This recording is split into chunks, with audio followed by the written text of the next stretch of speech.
ঝড়ের গতিবেগ এখন 80 থেকে 90 চলছে ঝড়ের গতিবেগ। বাড়িতে থাকা যাচ্ছে না, অবস্থা খারাপ, সব গাছপালা টালা পড়ে একাকার হয়ে গেছে।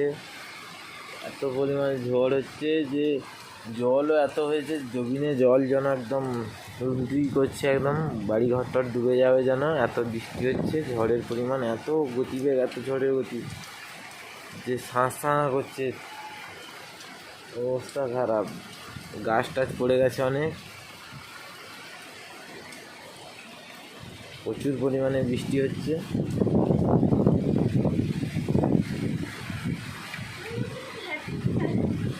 এই একটা নারকেল গাছের দৃশ্য